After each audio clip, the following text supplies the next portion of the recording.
hail. Hello, everybody. Welcome back to the Tin Man's Quarter Channel.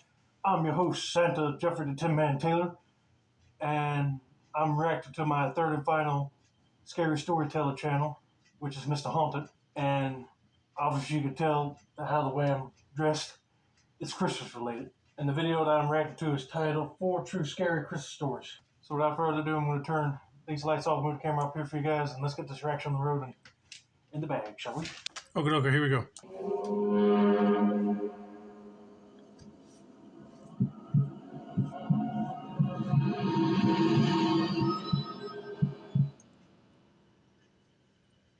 This took place in upstate New York when I was around 5 years old.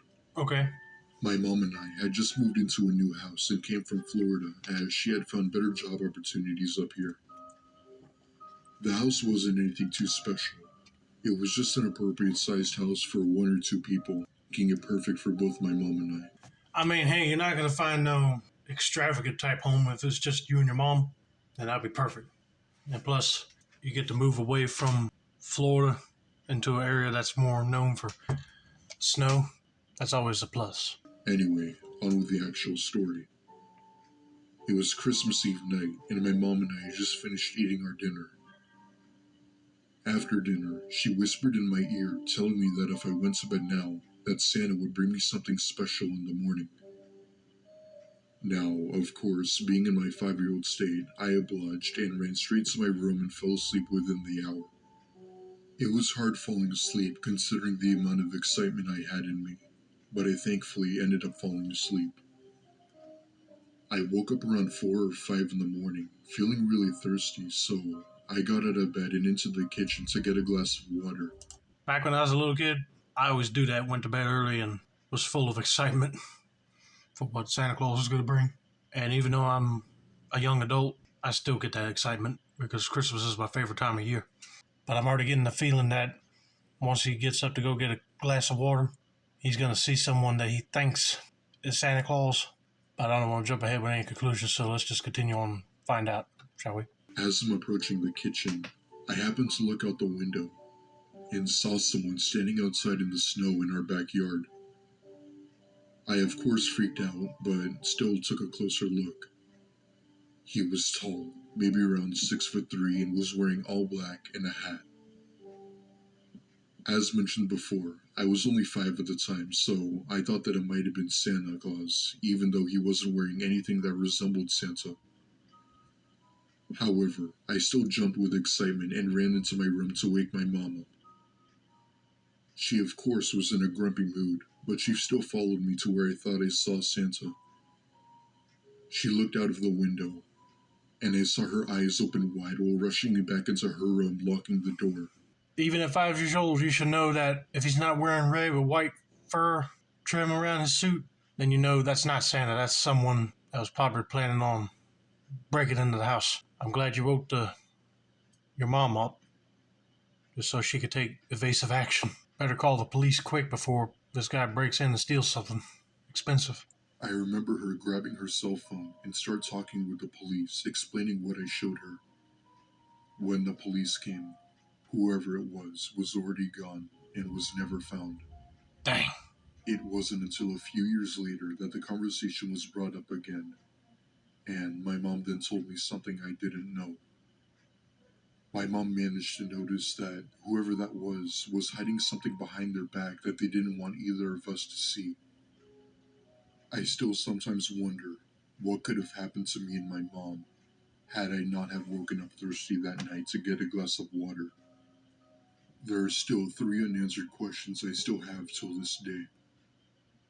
Why were they in our backyard? What were they hiding behind their back?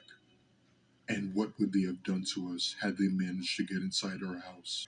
Well, I can tell you for one thing, they probably had a knife, crowbar, or gun behind their back, and they were probably planning on breaking into the house to either steal gifts or, if they found you guys, try to kidnap you or delete you. But I'm glad that you woke your mom up and got her to look outside to see what you were talking about, and she called the cops, but I hated that he ran away. But of course, he didn't want to be caught so easily. But hopefully, the police scour the area or get any more tips about a similar incident. But that would be scary to see on Christmas Eve night. But I'm just glad that they're okay, so let's get to story number 2.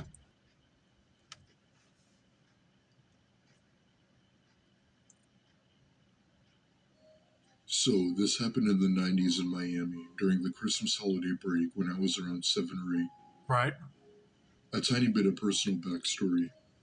My great-grandmother's second husband ended up sexually abusing his grandkids. They happened to be my aunts and my father's for over a decade, but it was never discovered or spoken about until after he had passed away. I can see why they didn't want to speak about it, because they didn't want to mention nothing about that around you guys. But I cannot believe that the grandma's second husband would molest her kids, and they didn't say anything to her about it until after he died. Would probably deny it, but I still would have told her. The cops back then, they probably would have arrested that SOB. But let's just see where the story goes, shall we? But, as we all know, that kind of abuse can seriously alter your view of the world around you. Oh, it would. In this case, it made my family strict and sensitive about protecting me, and I wasn't allowed to be outside alone or sleep over at anyone's house. Since I was born, my grandma had always lived with us. Before I was school-aged, I'd stay home alone with her during the day, and once I began school, she would watch me whenever we had summer or holiday breaks. She was a southern, red-haired firecracker who took no crap from anyone, but had the biggest soft spot for me. So, this winter break, I had just got new rollerblades for Christmas, and I was going up and down the pavement practicing. My grandma was on the porch reading and watching me when the house phone rang. She debated having me come inside while she went to answer it, but I pleaded to stay as I was finally getting the hang of it. That's cool that you have a grandma that's like a hot firecracker type person, like she won't take no crap from anybody. But if she's not going to be outside watching you, I would have went inside for a little bit and then wait for her to get off the phone and then go back outside, because you never know what would happen to you while you're by yourself. She reluctantly agreed and went inside to answer it, but she left the main door open so that she could still see me through the screen door. That's smart. It took a few minutes for her to return, but during that time, nothing had happened, so I think she was more at ease. She returned to her book, and I was now working on learning a few tricks. After maybe another half hour or so, she said it was time for lunch and we had to go inside.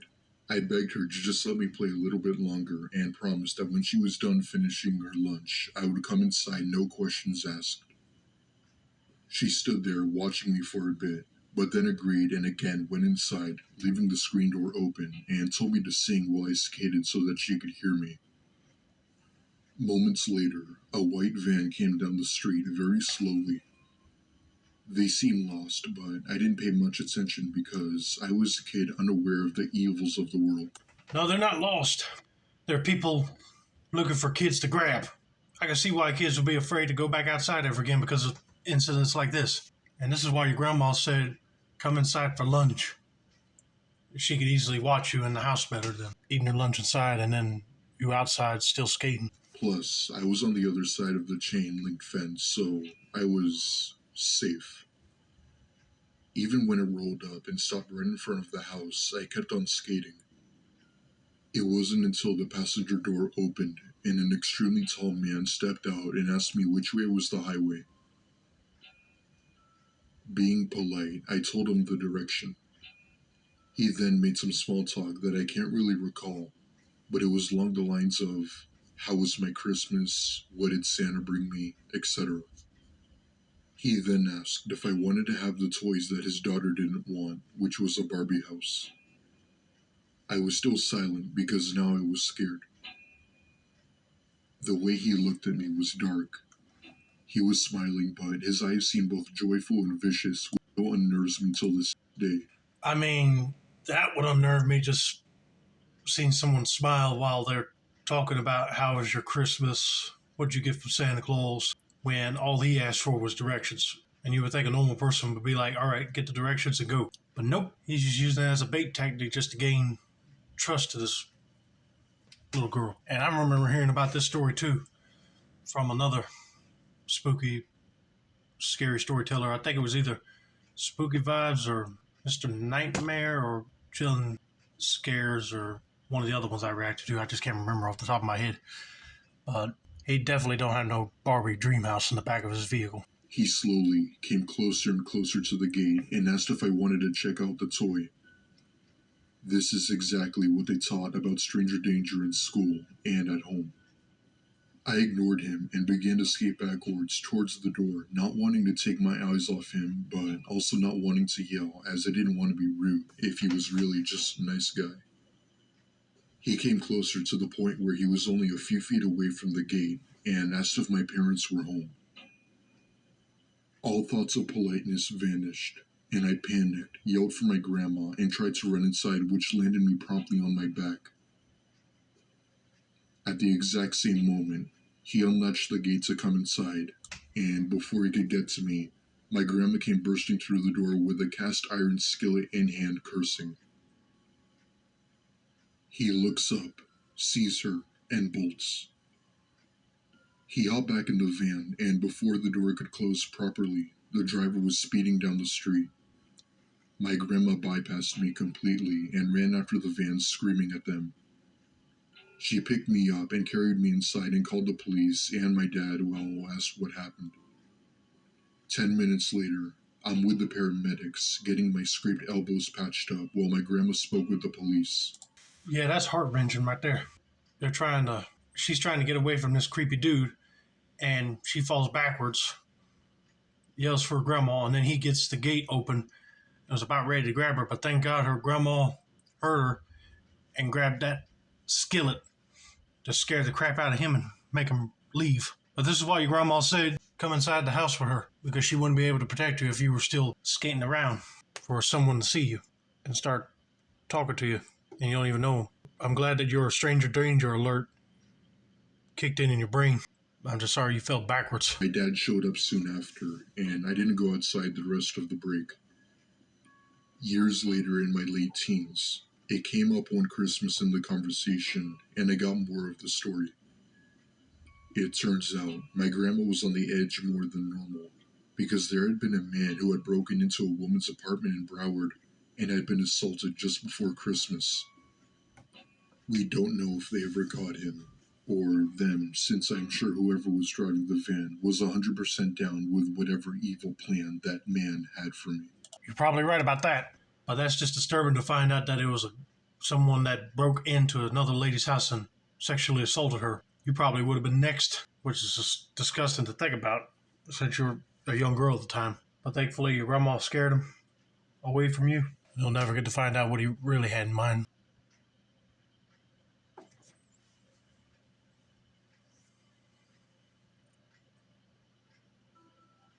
When I was in my late 20s, I used to live alone in a small 2-bedroom house in a relatively secluded area in Tennessee. Right? The closest neighbors to me lived about 5 or 6 miles away from my house, so I was pretty much isolated from everyone. Anyway, it was Christmas Eve, and I was getting the house nice for some of my relatives to come over for dinner. They'd be coming from Nashville, which is about a 3-hour drive away, so that gave me plenty of time to get everything set up. I don't know why, but when you said that they lived in Tennessee, I was thinking about that song by Alabama, Tender Tennessee Christmas. But anyway, let's continue on with the story, see what happens next. Now, my house had a fireplace, and I was planning on getting some firewood from the woods out back to light it. Not many fireplaces around these days, but they exist. Yeah, because a lot of homes nowadays are getting built with just heaters, because a lot of people ain't burning wood in their houses anymore. But I was still like that for a house when I move out of my parents' house. It's around 7 p.m., and it was practically dark out at this point, with very little light outside, so I desperately tried to find some good usable firewood for the fireplace. I'm picking up a few branches and sticks when I get a strange feeling in the pit of my stomach. I felt as if I was being watched from the woods, but seeing as it was dark and it was snowing heavy, there was a very slim chance that would be the case. Anyway, at this point, I had collected enough wood, and I'm starting to head back to the house. That's when I hear a very loud, bone-chilling, terrifying scream from somewhere in the woods. I stop dead in my tracks, clearly stiff as a board, trying to figure out what I just heard. It didn't even sound normal. In fact, the closest word I could describe it as would be deranged. I immediately dropped the wood in the snow and ran toward my house and shut the front door and then locking it. I mean, I would have been doing the same thing because that was something you definitely don't plan on hearing while you're grabbing wood. Is someone screaming like a deranged lunatic. And once you get inside, I'll be calling the cops. Breathing heavily, I try to calm myself down by focusing on finishing up the decorations and putting the idea of the fire for the last thing on my mind. About an hour later, my guests finally came, but I never did end up telling them about what I had heard, thinking that they would think I'm crazy or insane. But I know what I heard. It didn't even sound human. You either had a crazy lunatic on the loose, or I don't think it would be a Bigfoot because Bigfoots are known for screaming and hollering loud as that, but not in like a deranged lunatic noise. So it had to be a human that was doing it. But yeah, I would definitely have bad vibes going out there at night just to collect wood. But that was definitely scary to hear from someone.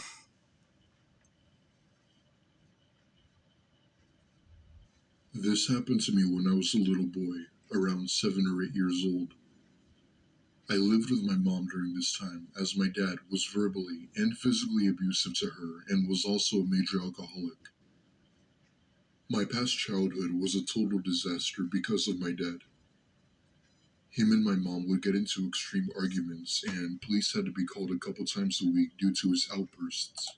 That's a very sad thing to hear from someone that experienced a raging alcoholic father. I mean, I'm surprised the mom did not say that she was taking their kid and leave him. No kid needs to see that. At one point, my mom stood up for herself and eventually filed a restraining order against him, forcing him to leave the house. And we still don't know where he is till this day. Anyway, it was Christmas Eve night around 12 p.m. My mom was asleep, and I was in bed trying to fall asleep so I could wake up to the surprise of gifts from Santa in the morning. Fast forward to around 2 o'clock. I had slept for at least a good 2 hours or so when I for some reason woke up hungry. This wasn't too common as this only happened a few times before, but I didn't want to go to bed hungry, so I got out of bed to go grab a cookie my mom and I made earlier. As I'm walking to the kitchen, I looked to my left and was relieved to see that presents had been placed under the Christmas tree. I looked at them for about a good minute and then continued my walk to the kitchen. And that's when I saw someone crouched down by her food pantry, dressed in all black. He was holding what I could only describe as a large knife. By some stupid luck, he didn't see me as he was facing the opposite direction. Now, in my 7-year-old state, I thought it was Santa Claus, but I didn't want to be seen by him, so I quickly ran back up to my room and into my bed.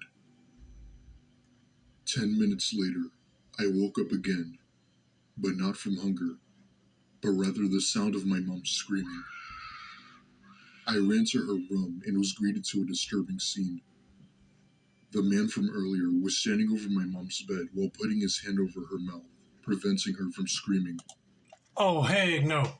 If you saw someone that had a knife and was dressed in all black, you should have went to your mom to begin with and wake her up to let her know about this dude. Because it seems like he wants to delete her. Nobody should experience this on Christmas. When he saw me, he put his fingers to his lips and said, "Shh." I practically fell onto the floor, crying my eyes out, as this nightmare guy kept trying to do God knows what to my mom. By some stroke of luck, I heard loud banging at the front door, followed by loud yelling from people claiming to be the police. I opened the front door, and one of the officers, who was a female, comforted me while the other two male officers went into my mom's room, putting the man to the ground. Then, as suddenly as it began, it was over. The police came out with the man in handcuffs, asking me if I knew this man. I didn't. I'll never forget the look the man gave me as he was forced into the back seat of the police car. It was a look of pure hatred and anger, like the first thing he would do once he got out of jail would be to come back for us. The police talked to my mom, and my aunt and uncle ended up coming to stay with us for a few days. It turns out our neighbors saw this man come into our house with a key, and they then called the cops. I don't know how in the world he managed to get a key, and that's the thing that still haunts me till this day. Screw that guy for attempting to rape my own mother. And thank you to my neighbor and those kind police officers for preventing him from something potentially horrible happening to us. Yeah, I was wondering myself, how in the world did he get in? If they didn't hear no glass window breaking or door being kicked in. But it turned out he had a key. But that's mind boggling to me. Because I was just thinking it might have been his dad that was coming in for like revenge for being kicked out. But nope, it was a totally different guy. So thank God the neighbors were awake just to see this man creepily go into the house. But anyway, I hope you guys enjoyed this video. Don't forget to like, subscribe, turn on post notifications for more Mr. Haunted related content like this. This has been another successful installment of the Tin Man's Core channel. I'm your host, Jeffrey Tin Man Taylor. I say that's a wrap, and Merry Christmas to all of you early.